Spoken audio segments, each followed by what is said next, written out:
Bien, on va prier. Seigneur notre Dieu, merci de nous avoir réunis ce matin autour de ta parole. Merci de cette parole, Seigneur, précieuse, riche, que Seigneur, que tu as préservée pour que nous puissions encore aujourd'hui la méditer, Seigneur, posséder, nous en nourrir. Merci Seigneur, parce que tout cela vient de toi. Et Seigneur, que ce matin encore, tu puisses disposer nos cœurs et nos esprits à recevoir cette parole, telle qu'elle est vraiment, Seigneur, comme étant ta parole et la vérité. Merci parce que, là aussi, Seigneur, tu es fidèle pour appliquer ces choses à nos vies, pour nous conduire, nous guider, nous éclairer. Seigneur, comme disait le psalmiste, Seigneur, que tu ouvres nos yeux pour que nous puissions contempler les merveilles de ta loi. Merci aussi d'être avec les enfants ce matin, Seigneur, qui vont aussi, de leur côté, Seigneur, recevoir ta parole et que ce soit pour eux encore et toujours l'occasion de s'accrocher à toi, Seigneur, de te connaître davantage, d'être sauvés si ce n'est pas le cas, et de ne pas se perdre encore dans ce monde. Nous te les remettons particulièrement entre tes mains et nous te bénissons pour le grand Dieu puissant et fidèle que tu es. Au nom du Seigneur Jésus. Amen. Amen. Alors ce matin, on va aller dans 1 Corinthiens. 1 Corinthiens chapitre 1. On va commencer notre lecture au verset 18 du chapitre 1. Et on va aller jusqu'à la fin du chapitre 2. Donc 1 Corinthiens chapitre 1 à partir du verset 18. Voilà, nous y sommes. Car la prédication de la croix est une folie pour ceux qui périssent. Mais pour nous qui sommes sauvés, elle est une puissance de Dieu.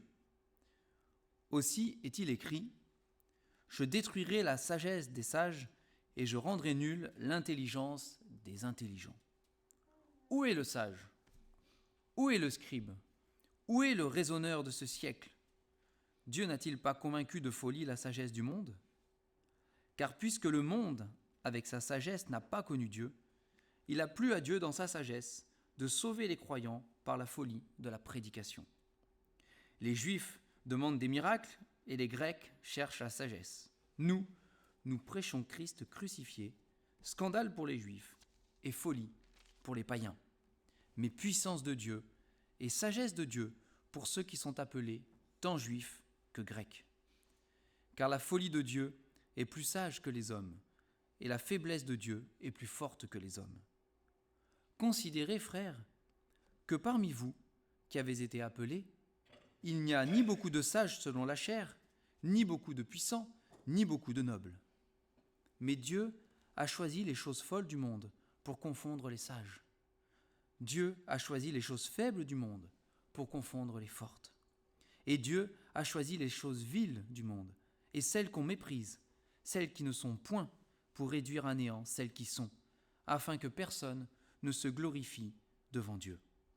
Or, c'est par lui que vous êtes en Jésus-Christ, qui, par la volonté de Dieu, a été fait pour nous sagesse, justice, sanctification et rédemption, afin, comme il est écrit, que celui qui se glorifie dans le Seigneur.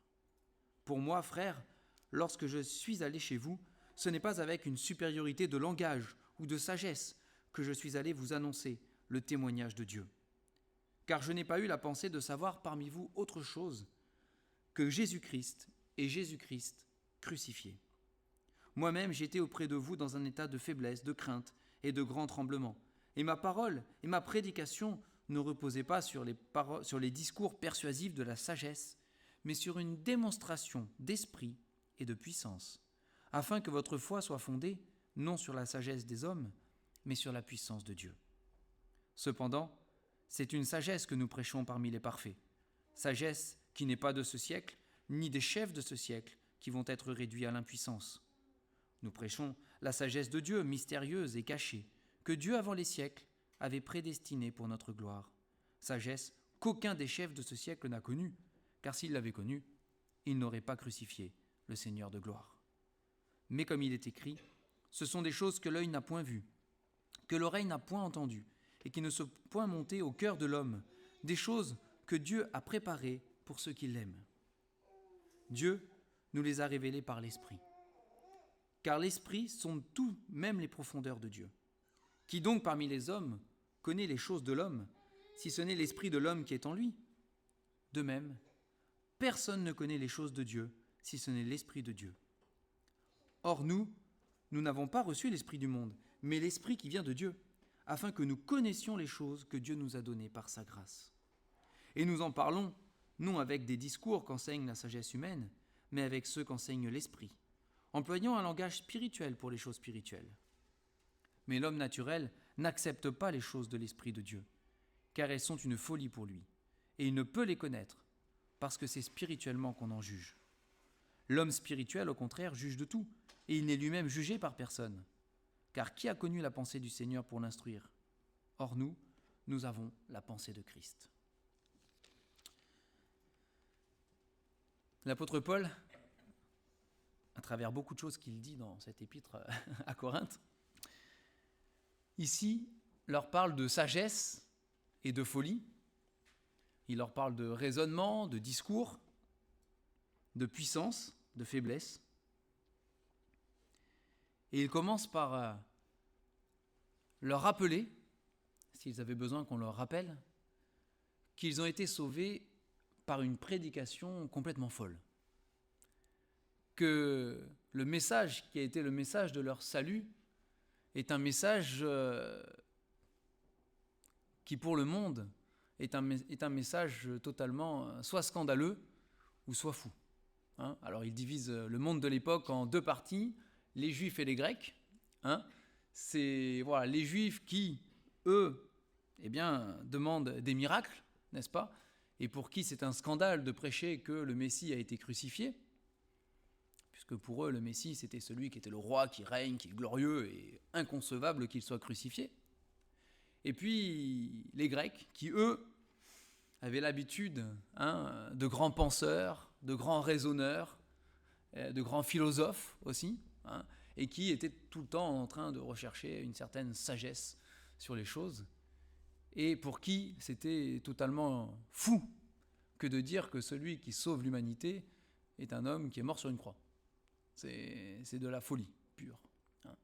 Et Paul leur rappelle que c'est pourtant ce message-là qui semble tout à fait fou aux yeux du monde, ou scandaleux pour certains. C'est ce message qui a pourtant la puissance de Dieu et qui va sauver les âmes. Ce message-là et pas un autre. Et Paul leur rappelle que quand il est venu leur prêcher l'évangile, justement, il n'a pas été amené dans des grands discours selon le monde, avec des grands raisonnements, mais qu'il est arrivé et que simplement, il leur a parlé de la mort du Seigneur Jésus sur la croix. Et il dit, et s'il y a bien quelque chose que j'ai fait, c'est de vous prêcher Jésus-Christ et Jésus-Christ crucifié. Et je me suis tenu à ces choses-là. Je me suis tenu à ce message. C'est, quelle que soit la manière dont il était reçu en face, je m'y suis tenu. Parce que c'est le seul message qui sauve. Ailleurs, dans l'Épître aux Romains, il dit, c'est la puissance de Dieu pour le salut de quiconque croit. L'évangile, la bonne nouvelle, que Jésus-Christ, Dieu lui-même, est venu sur cette terre et qu'il a donné sa vie pour nous sauver. Nous qui étions des pécheurs et qui méritions plutôt la condamnation et le châtiment éternel, eh bien Dieu nous a tellement aimés qu'il est venu en Jésus-Christ et qu'il a donné sa vie pour nous, parce qu'il nous a aimés. Et ça semble une folie, mais c'est la puissance de Dieu. Et Paul leur rappelle cela et leur dit que cette puissance, elle ne change pas. C'est la puissance de Dieu. Et qu'il en sera toujours ainsi. Les choses changent dans ce monde, les choses bougent peut-être, même s'il n'y a rien de nouveau sous le soleil concrètement. Mais bon, les époques passent, les siècles défilent, mais il y a une chose qui demeure éternellement, c'est la parole de Dieu. Et l'évangile de notre salut sera toujours le même. Ce sera toujours ce message de l'amour de Dieu qui se sacrifie lui-même sur une croix pour payer pour nos péchés, à notre place, parce que c'est nous qui aurions dû mourir. et à notre place parce qu'il nous aimait. Et qu'encore aujourd'hui, encore ce matin, chacun d'entre nous, si ce n'est pas déjà fait, nous avons encore l'occasion de nous tourner vers Dieu et de dire oui Seigneur, je crois que ce message, c'est la vérité. Je crois que le Seigneur Jésus est mort pour moi sur cette croix et qu'il a payé pour mes péchés. Je le crois de tout mon cœur et je demande pardon. Et ce matin encore, chacun d'entre nous, nous avons la possibilité, si ce n'est pas fait, eh bien, de nous tourner vers le Seigneur et d'être sauvés. Par ce message qui peut sembler totalement fou, et pourtant, c'est la vérité. La Bible du début à la fin proclame que c'est le seul moyen d'être sauvé. Le Seigneur Jésus lui-même a dit qu'il était le chemin, la vérité et la vie, et que nul ne pouvait venir au Père à part par lui. Il l'a proclamé et il l'a montré, et il l'a prouvé, parce qu'il est mort, mais il est ressuscité 3 jours après, pour montrer qu'il avait la victoire sur toute chose. Et ici, dans son raisonnement, l'apôtre Paul nous dit que ces choses-là sont plutôt difficiles d'accès, et le Seigneur aussi en a parlé, pour ceux qui sont sages selon ce monde. Ceux qui dans ce monde ont de l'importance. Ceux qui dans ce monde sont des nobles, il est écrit. Ceux qui ont un statut privilégié. Ceux qui ont de la puissance, qui ont du pouvoir, qui ont de quoi exercer une autorité assez haute, les dirigeants de ce siècle. L'apôtre Paul dit, c'est difficile pour ces gens-là. Et ils ne comprennent pas la sagesse de Dieu. Pour eux, ce message est méprisant, méprisable, c'est petit. Mais au contraire, Paul dit que de considérer, en regardant parmi nous, que parmi nous, il n'y a pas beaucoup de gens de ce niveau-là. Oh, il y en a quelques-uns. Il y en a quelques-uns parce que Dieu fait grâce à chacun, n'est-ce pas ? Mais que majoritairement, ce sont les petits. Ceux qui sont regardés comme vils, ceux qui sont regardés comme étant, un peu en dessous de la moyenne. C'est eux qui acceptent ce message. C'est eux qui se tournent vers le Seigneur Jésus. Et c'est ce que Paul dit ici. Considérez que parmi vous, il n'y a pas beaucoup de sages, de nobles, de puissants. Non. Pourquoi ? Parce que Dieu a un plan merveilleux. Dieu veut qu'on le glorifie. Dieu ne veut pas qu'on s'appuie sur notre sagesse humaine, sur notre intelligence, sur nos capacités, sur notre puissance ou notre autorité. Non. Dieu veut qu'on regarde à lui seul. Et à lui seul. Et qu'on donne gloire à lui seul.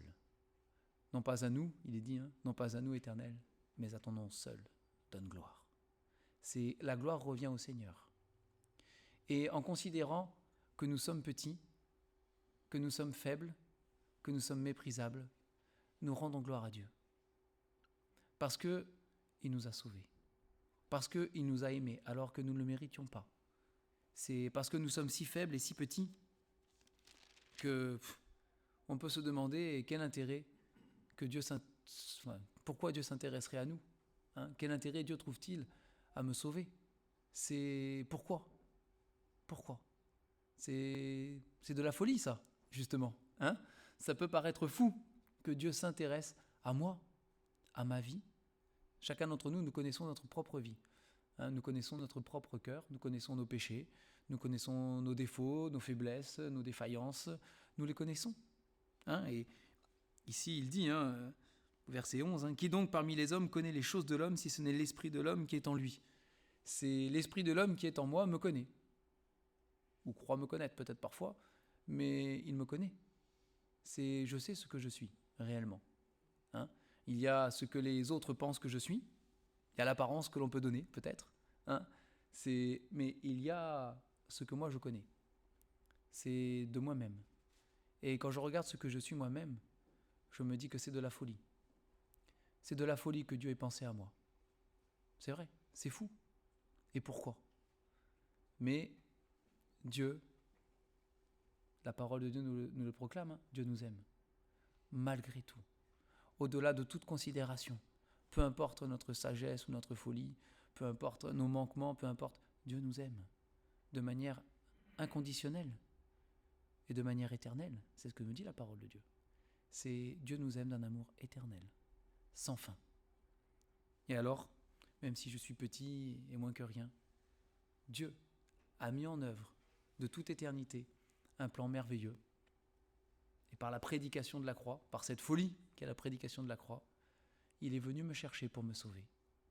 Et pour ça, je dois rendre gloire à Dieu. Je dois le glorifier. C'est à lui que revient la gloire pour mon salut. Mais c'est aussi à lui que revient la gloire pour toute autre chose. Et ici, dans ce passage, à partir du verset 9, il dit « Mais il est écrit, du chapitre 2, du chapitre 2, « Mais il est écrit, ce sont des choses que l'œil n'a point vues, que l'oreille n'a point entendues, et qui ne sont point montées au cœur de l'homme. Des choses que Dieu a préparées pour ceux qui l'aiment.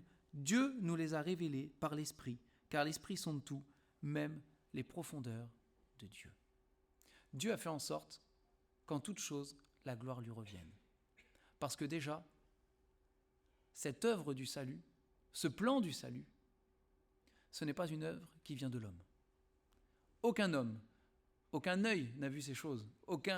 Il le dit, ce sont des choses que l'homme, dans son esprit, n'aurait pu concevoir. Des choses que l'homme n'aurait pas pu mettre en place. Et quand bien même l'homme aurait eu l'idée, l'homme n'a pas les moyens, ni la puissance, ni le pouvoir de mettre en place son propre salut. Quand bien même il aurait eu l'idée. Mais même en dehors de toutes ces choses, le seul qui a pu avoir l'idée de notre salut et qui a la puissance et le pouvoir de le réaliser, c'est Dieu. Parce qu'à lui est toute la gloire. Mais plus que cela, dans la suite du passage, Paul nous dit quoi ? Paul nous dit qu'en fait, même si nous avons compris ces choses, c'est grâce à Dieu. C'est grâce à lui. Parce que c'est l'Esprit de Dieu, et c'est le verset 10, Dieu nous les a révélés par l'Esprit. Le Saint-Esprit. Par l'Esprit de Dieu, Dieu a révélé ces choses. Et il l'a fait de plusieurs manières. La première manière, c'est qu'il a inspiré tous les auteurs de la Bible pour écrire la parole et pour nous révéler ces choses. Et il faut être conscient que nous, qui sommes parvenus à la fin des temps, si on peut le dire comme ça, nous avons un privilège. Nous avons toute la parole de Dieu. Entièrement. Du début à la fin. Quand Paul écrit à ses Corinthiens, à ce moment-là, ils n'ont pas encore toute la parole de Dieu. Ils en ont une partie, n'est-ce pas ? Ils ont l'Ancien Testament, ils ont l'Épître aux Corinthes, l'Épître aux Corinthiens, ils l'ont, puisqu'ils la reçoivent de Paul. Ils ont peut-être d'autres lettres qui avaient commencé à circuler, probablement peut-être quelques portions déjà des évangiles ou certains évangiles. Mais ils n'avaient pas encore tout. Et nous avons ce privilège. Nous avons toute la révélation de Dieu. Mais cette révélation de Dieu, encore une fois, ce ne sont pas des hommes qui avaient de la sagesse et qui se sont dit « Tiens, on va écrire ce qui s'est passé ». Non. Cette révélation a été conduite par le Saint-Esprit, conduite par Dieu. Et pas juste pour qu'on soit bien content d'avoir la Bible aujourd'hui. C'est Dieu a écrit ces choses pour nous parler. À vous, à moi, à chaque être humain sur la planète, Dieu a pris la peine de conduire la rédaction de la parole de Dieu pour nous parler à nous aujourd'hui. Parce qu'il voulait que nous, aujourd'hui, nous puissions le connaître. C'est comme Ramon le partageait ce matin, nous sommes connus de Dieu. C'est incroyable. C'est extraordinaire. Et Dieu veut aussi se faire connaître à nous. Ça aussi, c'est grand et c'est extraordinaire, n'est-ce pas ? Et il a conduit par le Saint-Esprit, il nous a révélé ces choses-là. Et aujourd'hui, nous, il y a beaucoup de choses parce qu'on a lu la Bible, parce que, alors si on a grandi dans une famille chrétienne, on est allé à l'école du dimanche, on a appris des choses de Dieu, on écoute des prédications, on va aux études bibliques, on a des enseignements. Et il y a beaucoup de choses que, par rapport à Dieu, nous prenons pour acquises. Qu'on se dit, bon, c'est une évidence, on le sait. Mais ce n'est pas une évidence de base. Nous ne le savons pas de base. Nous le savons parce que Dieu nous l'a révélé. Et ça, nous devons le garder à l'esprit. Ce que je sais de Dieu, ce que je sais sur Dieu, ce que j'ai compris de Dieu, c'est parce que, par le Saint-Esprit, par la parole de Dieu, Dieu me l'a révélé.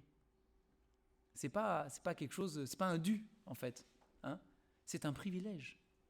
Et nous devons considérer ce que nous savons de Dieu comme un privilège. Nous sommes des privilégiés de connaître Dieu. Et nous sommes des privilégiés que Dieu ait pris la peine de se révéler à nous. Parce qu'en fait, Dieu ne nous doit rien. Nous devons beaucoup de choses à Dieu.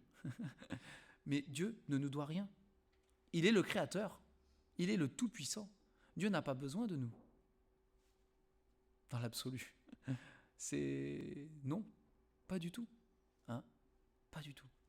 Mais il nous a aimés et il s'est révélé. Et pour ça aussi, on doit lui rendre gloire. Et une autre chose, ici, quand il parle de l'Esprit, au verset 13, il dit « Nous parlons non avec des discours qu'enseigne la sagesse humaine, mais avec ceux qu'enseigne l'Esprit, employant un langage spirituel pour les choses spirituelles. » Et au verset 14, « Mais l'homme naturel n'accepte pas les choses de l'Esprit de Dieu, car elles sont une folie pour lui, et il ne peut les connaître parce que c'est spirituellement qu'on en juge. » Le Saint-Esprit aussi nous révèle les choses de Dieu, parce que c'est le Saint-Esprit qui nous aide à comprendre la parole de Dieu. Ça aussi, peut-être on le prend pour acquis. On est sauvé, on a le Saint-Esprit, et puis on lit la Bible, et puis voilà. Mais soyons bien conscients que si l'Esprit de Dieu ne nous éclairait pas et ne nous conduisait pas dans notre lecture, dans notre méditation de la parole de Dieu, mais ce livre serait fermé pour nous. C'est pas que nous avons de l'intelligence spéciale et particulière par rapport aux autres de cette planète. Et d'ailleurs, il y a des gens qui n'ont pas l'Esprit de Dieu et qui étudient la Bible en long, en large et en travers, parfois dans des universités, qui décortiquent ça dans tous les sens. Et quand on les écoute, on se dit, mais ils n'ont rien compris. C'est pas possible. Comment c'est possible? On lit pourtant la même chose.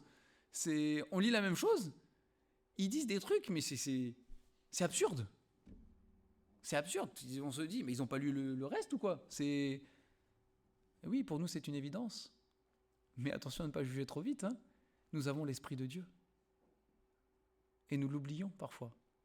Mais parce que ces choses-là, il le dit ici, c'est l'homme naturel, verset 14, l'homme naturel n'accepte pas les choses de l'Esprit de Dieu. Il y a l'homme qui n'a pas l'Esprit, et il y a celui qui a l'Esprit de Dieu, celui qui est sauvé, celui qui est enfant de Dieu, qui a reçu le Saint-Esprit parce qu'il s'est converti, la nouvelle naissance. Et les deux n'ont rien à voir en fait. Et les deux ne peuvent pas discuter ensemble des choses spirituelles. C'est compliqué.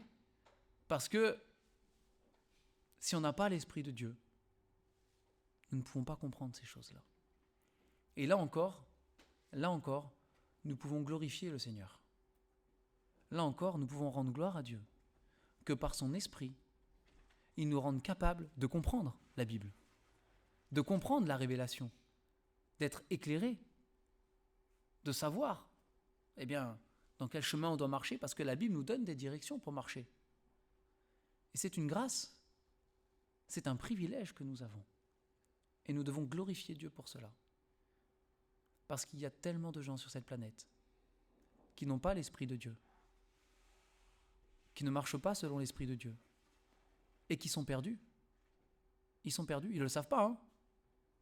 Eux, ils n'en ont pas conscience. Mais ils marchent dans les ténèbres. C'est ce que la parole de Dieu nous dit. Si nous n'avons pas l'Esprit de Dieu pour nous éclairer, nous marchons dans les ténèbres et nous sommes perdus. Et la Bible dit que c'est tout ce que nous étions avant de connaître Jésus-Christ. On connaît ce verset qui dit que nous étions tous errants comme des brebis, chacun suivait sa propre voie, mais nous étions errants. Le verbe errer, il est fort.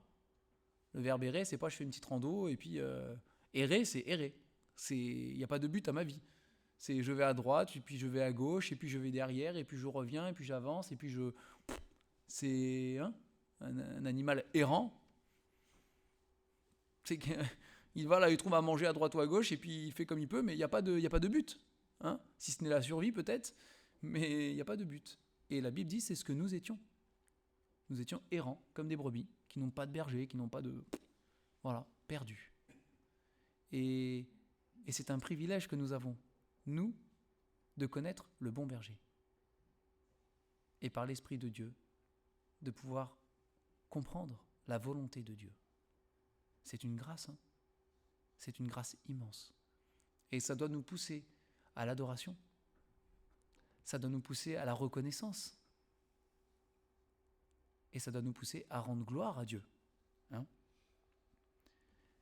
Verset 15, il dit « L'homme spirituel, au contraire, juge de tout, il n'est lui-même jugé par personne, car qui a connu la pensée du Seigneur pour l'instruire ?» Or nous avons la pensée de Christ. C'est fort ça, ce que dit Paul ici. Hein. Il dit nous avons la pensée de Christ. Si Christ habite en nous, et si nous sommes enfants de Dieu, il habite en nous, par l'Esprit justement, hein.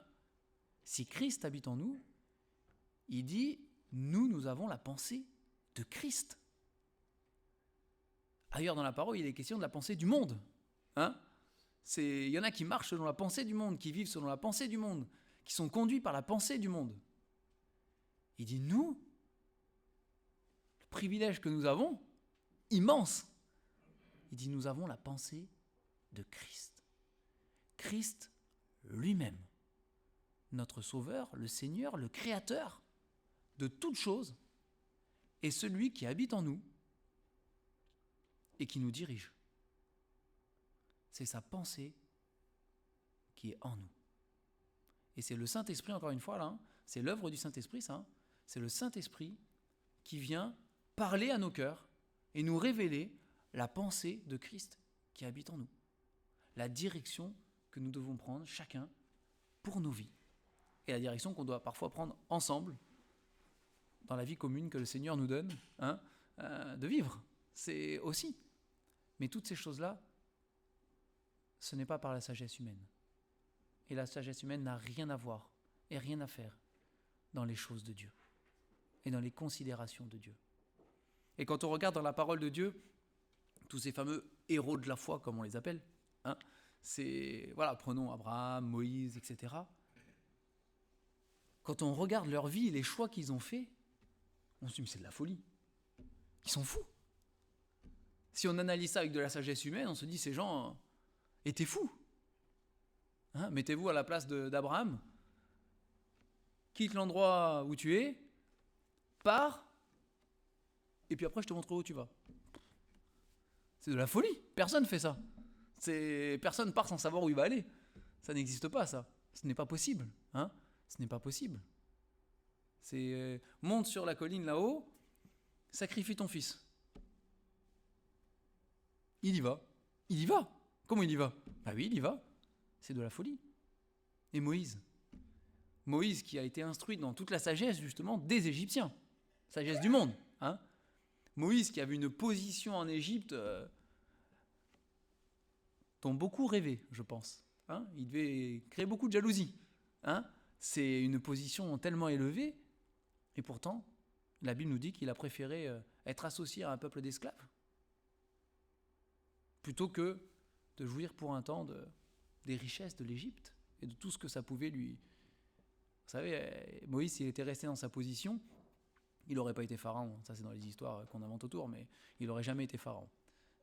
Mais il aurait pu avoir tout ce qu'il voulait. Vous savez, on parle de Salomon qui, avec toute sa puissance et sa richesse, claquait des doigts pour obtenir tout ce qu'il voulait. Moïse, dans la position qu'il avait, il aurait pu obtenir tout ce qu'il voulait. Hein.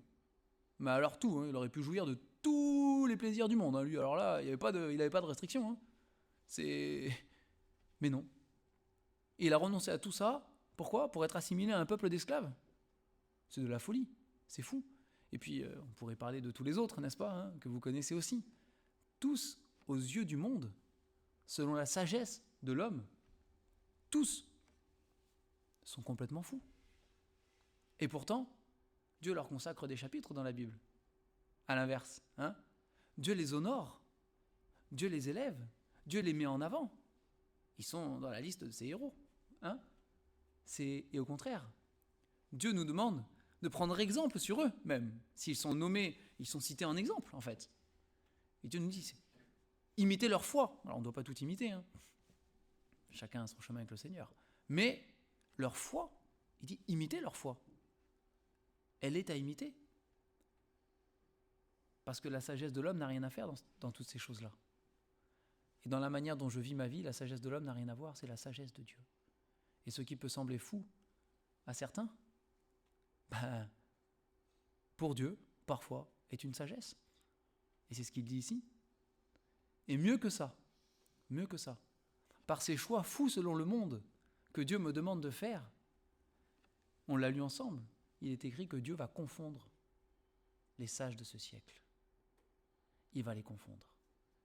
Et quand on voit l'aboutissement de la vie d'Abraham ou l'aboutissement de la vie de Moïse, il a eu raison en fait. Il a eu bien raison. On voit à quel point Dieu a fait avec lui des choses extraordinaires. C'est waouh, c'est quelque chose ce qu'ils ont vécu.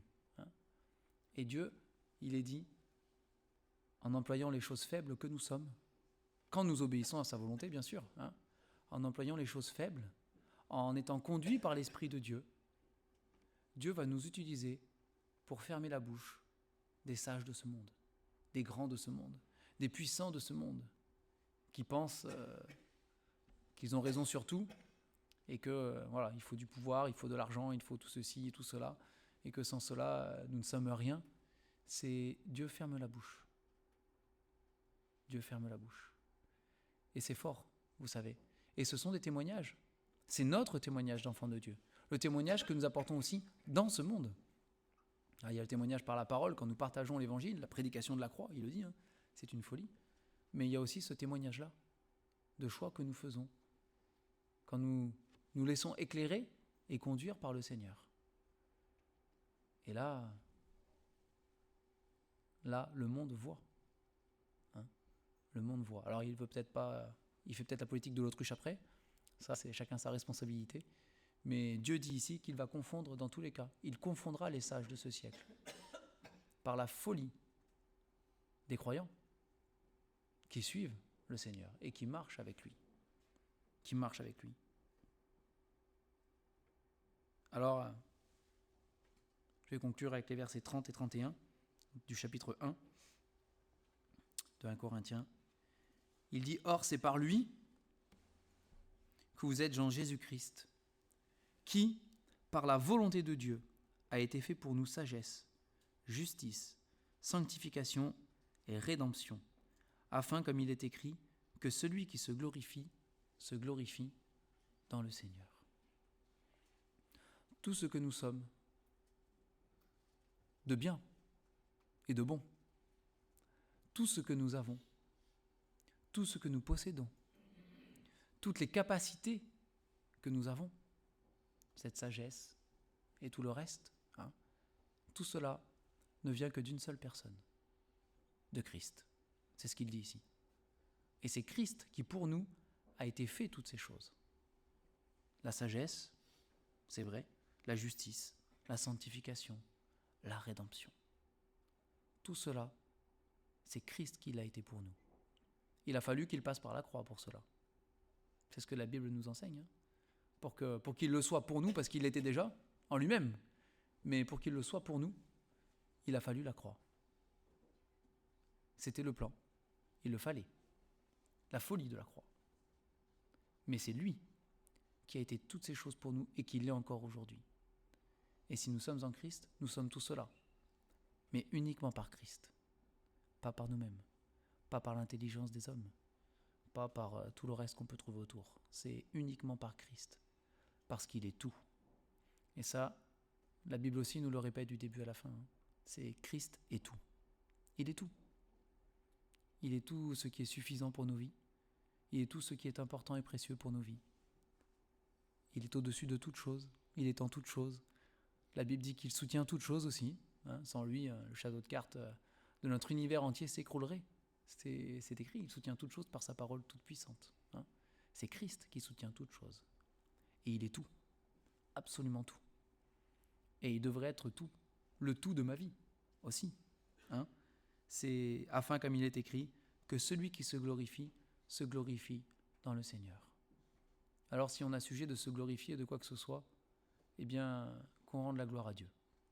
Et pas à nous-mêmes. et pas à l'homme, et pas à toutes ces choses, mais uniquement à Dieu. Ça, sans Dieu, nous ne serions pas là. Nous ne serions pas assis sur ces chaises ce matin. Nous ne pourrions pas le louer, nous ne pourrions pas le glorifier, nous ne pourrions pas ouvrir cette parole que lui-même a conçue et qu'il a préservée pour qu'on l'ait encore aujourd'hui. Nous serions perdus, nous serions dans des ténèbres, et nous serions des aveugles qui conduisent des aveugles, et nous tomberions dans tous les pièges qui peuvent exister et que nous ne voyons pas. C'est une certitude, et nous serions perdus pour l'éternité aussi.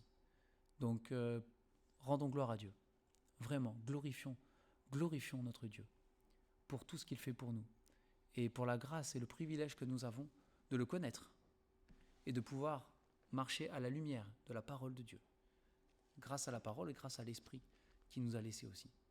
C'est un privilège immense que nous avons. Alors, il faut qu'on en soit conscient, chaque jour de nos vies, pour pouvoir le glorifier et lui rendre gloire et grâce aussi, et dire merci Seigneur. On va prier.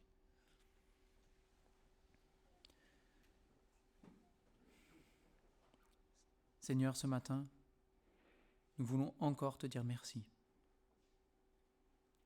Merci Seigneur parce que sans toi, nous serions perdus. Nous serions errants. Et Seigneur, merci parce que dans ton amour, tu as depuis toujours tout mis en place pour nous sauver. Tu as tout mis en place pour nous révéler le plan du salut.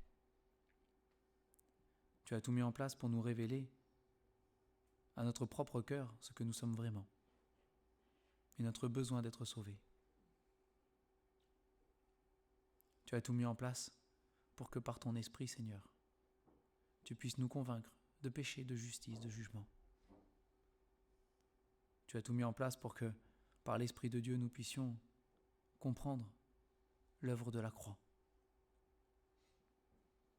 Et Seigneur, une fois que nous avons fléchi le genou devant toi, que nous avons accepté cette œuvre de la croix pour nos vies, Seigneur, demandé pardon, cru de tout notre cœur que tu étais le seul sauveur et que tu pardonnais nos péchés. Oui, Seigneur, par le Saint-Esprit qui est venu vivre en nous, tu as tout mis en place, Seigneur, pour qu'on ne soit pas des brebis sans berger, des brebis égarées ou qui avancent au hasard, mais tu nous as donné ton esprit, Seigneur, pour nous guider, nous conduire, éclairer nos pas, nos chemins, nos vies. Merci, Seigneur, parce que par cet esprit, nous avons en nous la pensée de Christ. Et combien c'est précieux, Seigneur, et combien c'est grand, et combien c'est un privilège. Seigneur, il y aurait tant de choses pour lesquelles te remercier. Tellement. Seigneur, nous prions encore ce matin que nous puissions chacun te glorifier. Peu importe ce que nous sommes et nos vies, Seigneur, que nous puissions te glorifier. Parce que, Seigneur, personne d'autre que toi n'est digne de recevoir cette gloire, Seigneur. Nous te bénissons au nom du Seigneur Jésus. Amen.